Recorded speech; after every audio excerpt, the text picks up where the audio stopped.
Assalamualaikum warahmatullahi wabarakatuh. Semangat pagi anak-anak.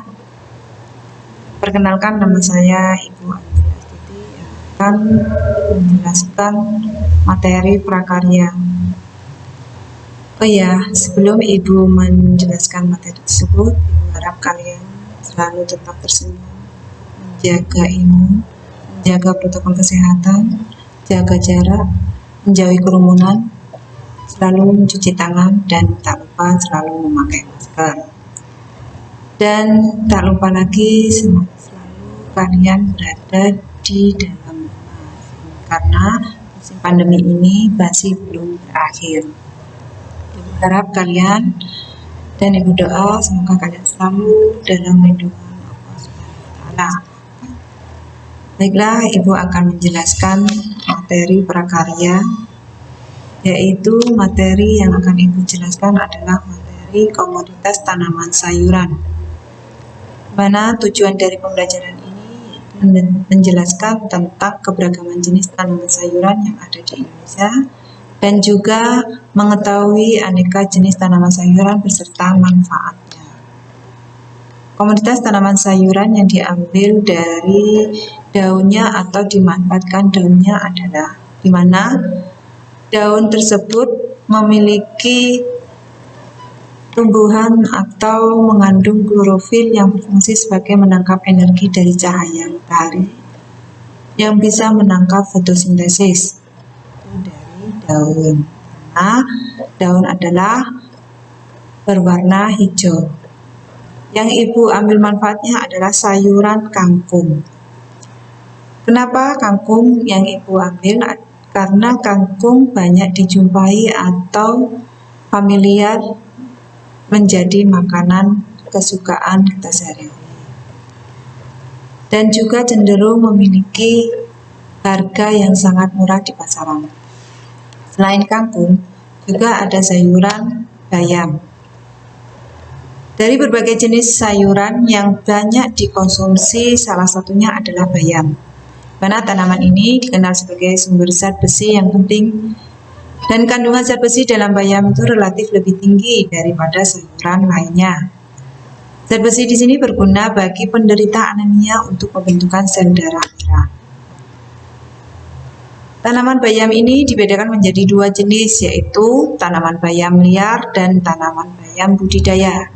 Tanaman bayam liar di sini memiliki ciri warna batang yang kemerah-merahan dan daunnya yang sangat kasar.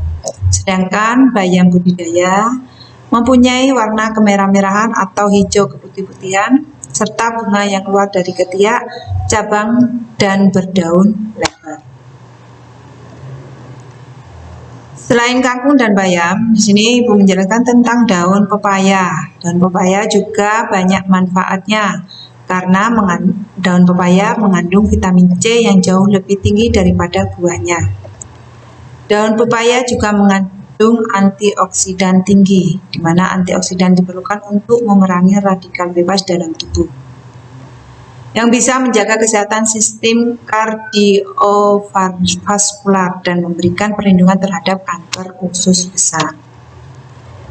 Selain itu, daun pepaya mengandung vitamin B dan A yang diperlukan untuk sistem kekebalan tubuh, serta menjaga penyakit yang terjadi akibat menurunnya kekebalan tubuh tersebut, seperti influenza, infeksi, dan batuk.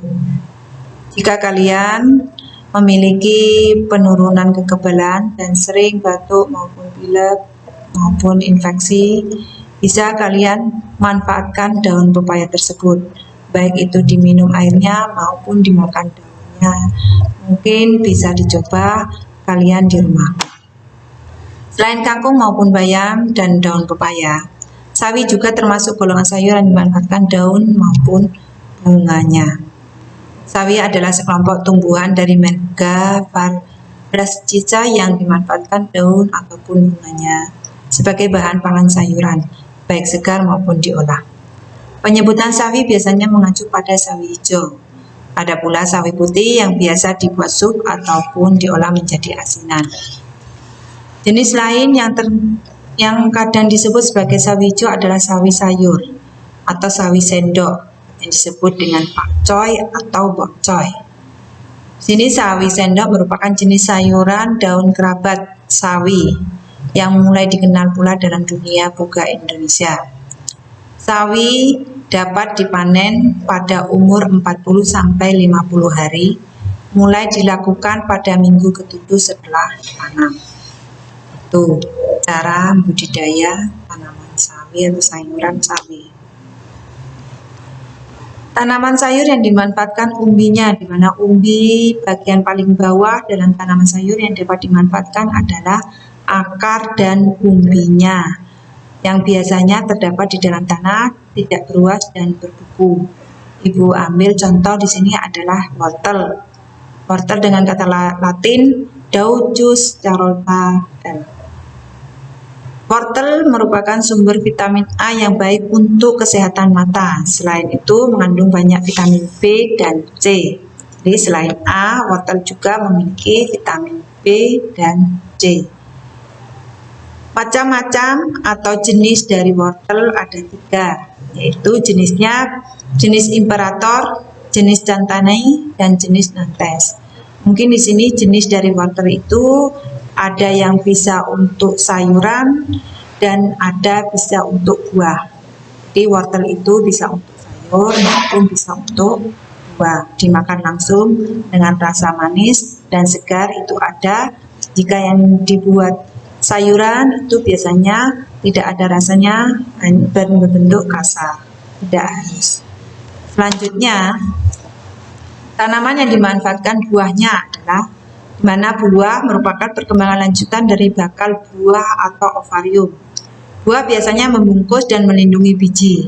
Aneka rupa dan bentuk buah tidak terlepas kaitannya dengan fungsi utama buah, yaitu sebagai pemencar biji tumbuhan. Yang Ibu ambil contoh di sini adalah buah tomat.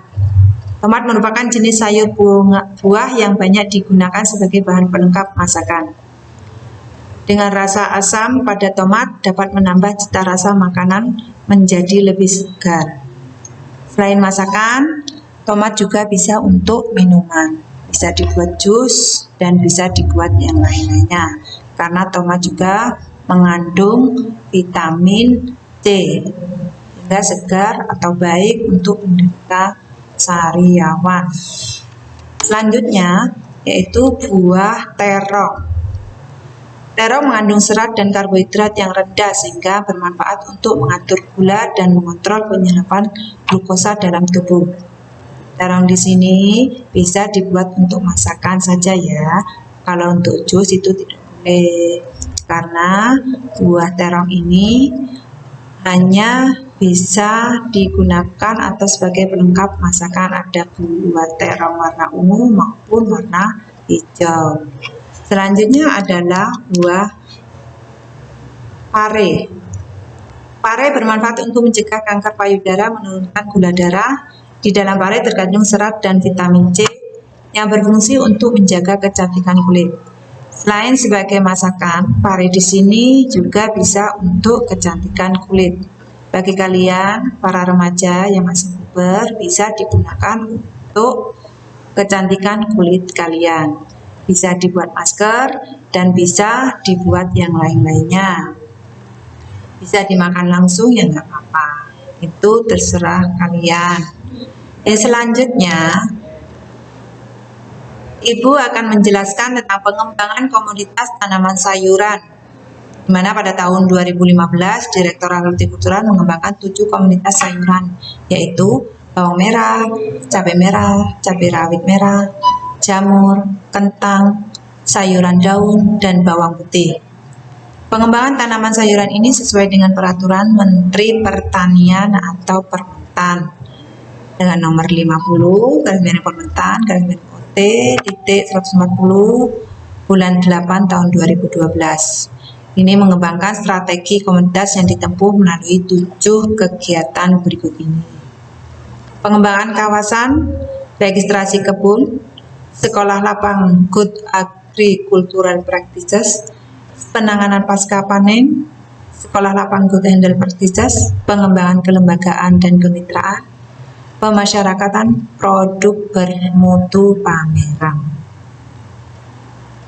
Dari sinilah penjelasan dari Ibu, semoga kalian bisa memahami dan mencermati semua materi yang Ibu sampaikan. Jika kalian ada penugasan, maka akan disampaikan di Google Classroom. Untuk itu, Ibu ucapkan Assalamualaikum warahmatullahi wabarakatuh. Terima kasih. SPK ISO.